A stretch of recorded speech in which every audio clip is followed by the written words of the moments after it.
Bueno, buenos días. Muchas gracias por la invitación a esta jornada y, sobre todo, mi enhorabuena a Pedro y a todo el equipo de Asanol por llevar a cabo esta iniciativa que empezasteis con mucha ilusión hace aproximadamente un año y que por fin lo habéis hecho realidad.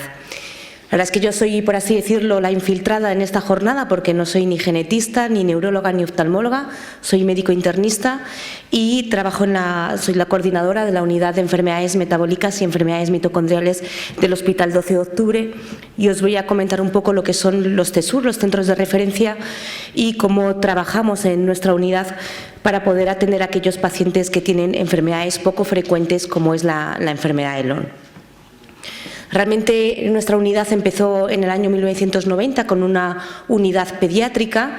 Como sabéis, muchas de estas enfermedades metabólicas y mitocondriales antes tenían una escasa expectativa de vida y con la mejora de los tratamientos se consiguió que estos pacientes llegaran a la vida adulta y se nos pidió desde las unidades de adultos que pudiéramos apoyar la transición de estos pacientes al hospital de adultos. En el año 2015 fuimos designados como centro de referencia para el manejo de enfermedades metabólicas y enfermedades mitocondriales por el Ministerio de Sanidad y en el año 2016 nos unimos a la Red Europea de Enfermedades Raras Metabólicas. Como sabéis, contamos con un instituto de investigación que trabaja específicamente, sobre todo en el campo de la enfermedad mitocondrial, con un potente laboratorio de bioquímica en este sentido, y trabajamos siempre de forma multidisciplinar. Son enfermedades raras, multisistémicas, donde claramente un especialista tiene poco papel e intentamos trabajar todos de forma conjunta, siempre con los mismos especialistas que también están familiarizados con este tipo de patología poco frecuente. ¿Y por qué necesitamos tratar de forma diferente a las enfermedades raras a cómo actuamos en nuestro día a día con otras enfermedades mucho más comunes? Pues en primer lugar por eso, por su baja prevalencia. Como sabemos, la enfermedad de Lown, por ejemplo, tiene una prevalencia que se duda entre 1 o 9 casos por 100.000 habitantes. También por su origen genético, que esto hace que realmente no tengamos normalmente a un paciente afecto, sino a una familia de pacientes afectos.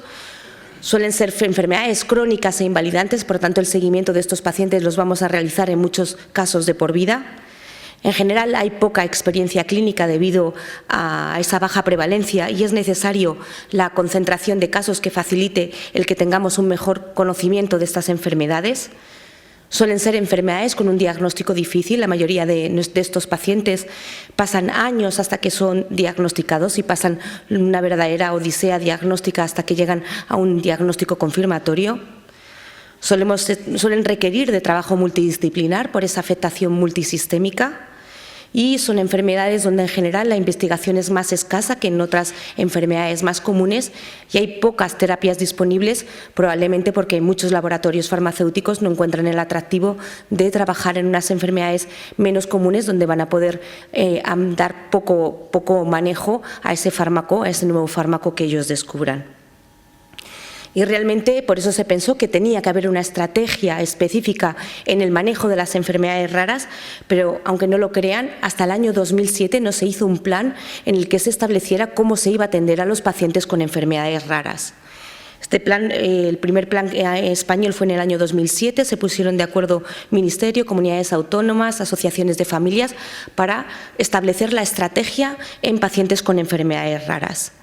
De mano de esto que se creó el CIBERER, o el Centro de Investigación Biomédica en Enfermedades Raras, y se hizo una política de medicamentos huérfanos en la que se intentaba ayudar de alguna manera a aquellos laboratorios que realmente empeñaran su esfuerzo en investigar medicamentos huérfanos que iban a ser posteriormente utilizados en una población muy escasa.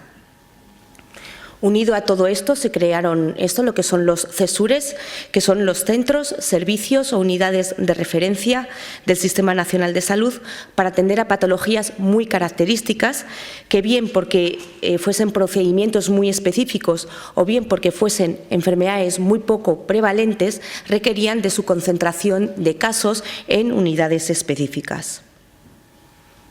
Lo que son las estrategias de la Comunidad Europea para el manejo de estas enfermedades también se pueden decir que son prácticamente de antes de ayer. Empezaron en el año 1999 con una promoción del conocimiento de las enfermedades raras y realmente es en esta última época, sobre todo a partir del año 2013, cuando aparecen las redes europeas que han permitido que distintas unidades de referencia de distintos países europeos podamos trabajar de forma conjunta en estas enfermedades tan poco prevalentes.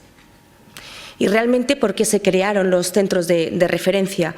Pues muy buena parte tiene que ver nuestra situación política, ¿no? En el año 2002 desapareció el INSalud y España se transformó en 17 comunidades autónomas distintas, cada uno con su forma de manejar la sanidad.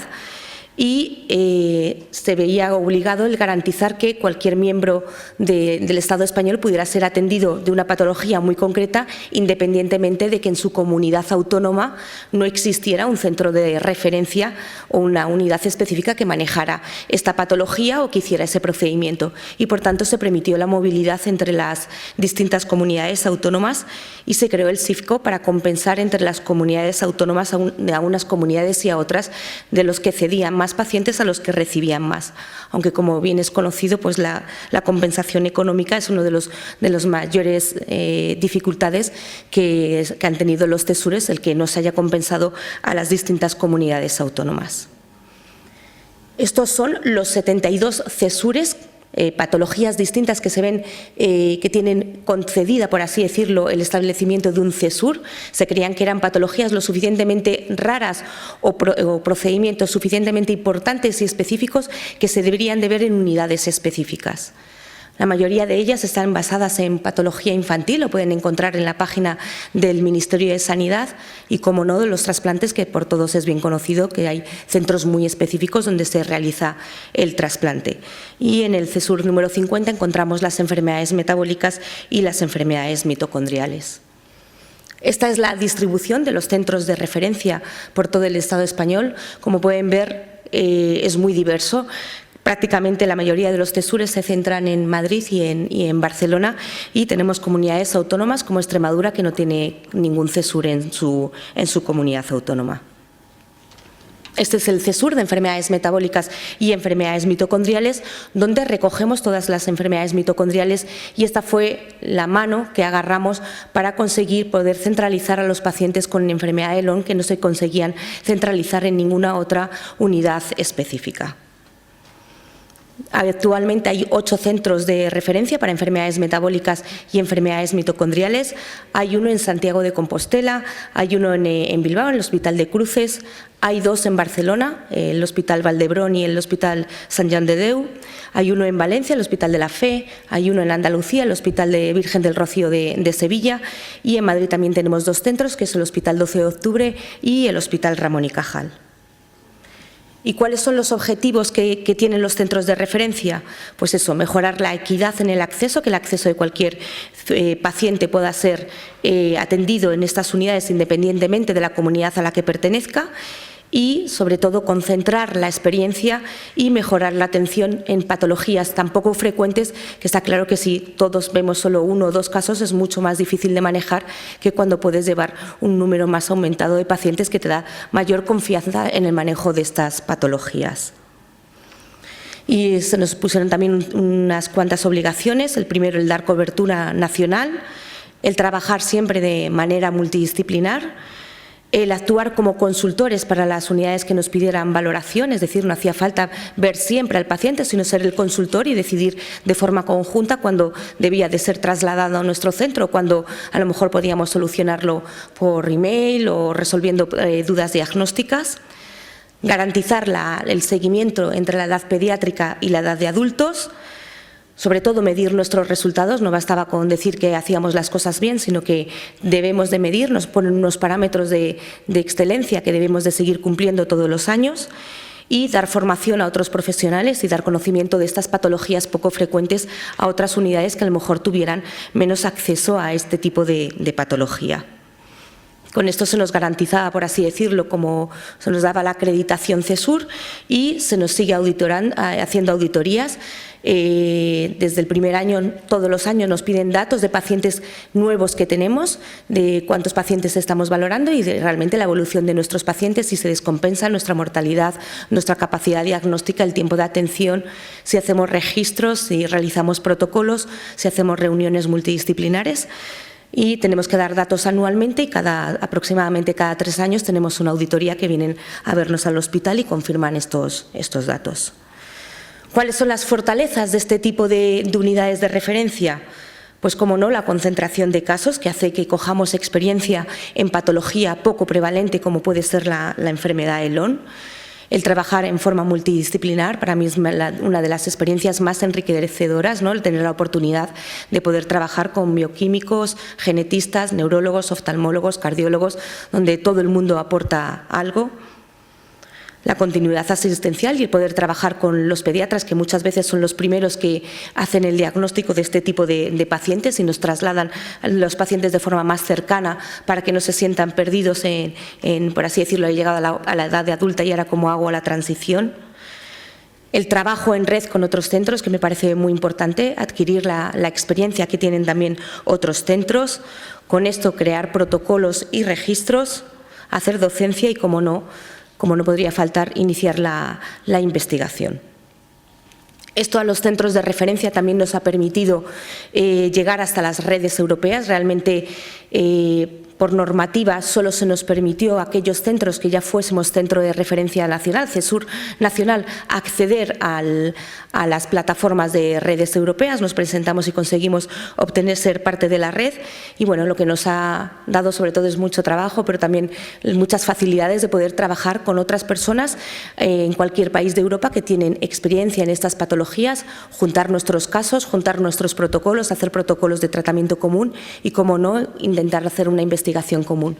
El mayor problema que tenemos en España probablemente en la investigación es la dispersión de casos. Cuando una empresa farmacéutica quiere intentar llevar un ensayo clínico a nuestro país, dice, pero ¿cuántos centros tengo que abrir? 20 centros, entonces no entro en este país porque no me merece la pena. Y yo creo que muchas veces eso deja a nuestros pacientes con pocas posibilidades de acceder a terapias que todavía están en ensayo clínico, con lo óptimo que es para enfermedades con tan pocas posibilidades terapéuticas como son las enfermedades raras en general. Pero ¿cuáles son las amenazas de los CESUR? El desconocimiento, hay mucho personal médico que no conoce la existencia de esta oportunidad de poder referir a sus pacientes para una segunda opinión o para quedarse más tranquilo, para ver si ellos tienen experiencia o algún ensayo clínico a estas unidades de referencia. Tenemos problemas con las comunidades autónomas, algunas son bastante más reacias en derivar a los pacientes. La ausencia de una contraprestación económica real, el incremento de volúmenes de pacientes, la dispersión geográfica. Está claro que los pacientes, cada uno ha nacido en una provincia y algunas veces tienen que recorrer muchos kilómetros para venirnos a ver a la unidad.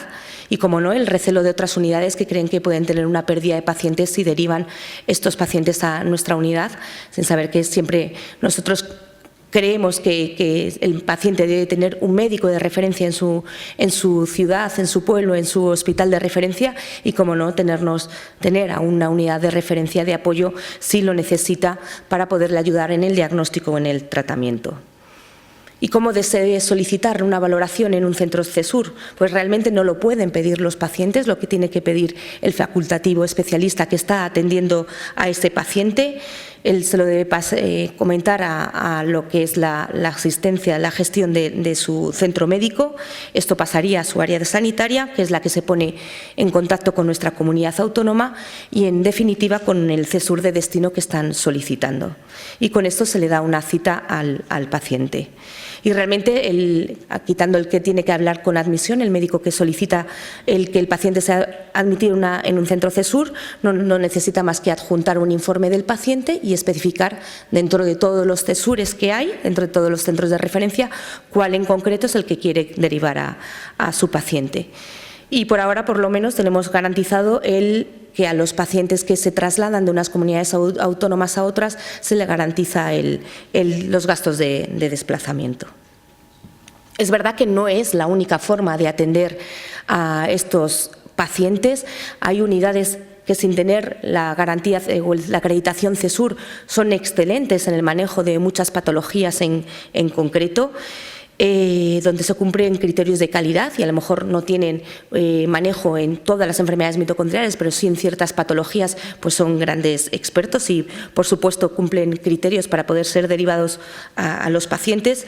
El problema que tenemos es que, quitando en Cataluña, que se han empezado a reconocer algunas de estas unidades, pues hay una falta de reconocimiento por parte del Ministerio de Sanidad, falta infraestructura, falta la comunicación entre centros y que muchas veces se terminan dispersando los pacientes por todos los centros existentes sin llegar a esa concentración de casos que permita el mejorar el conocimiento de estas enfermedades.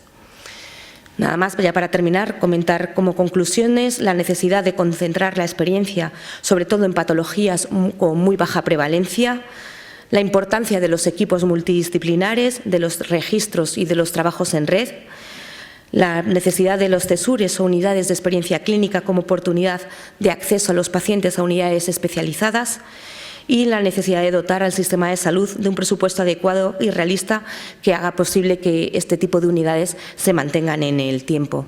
Nada más, muchas gracias.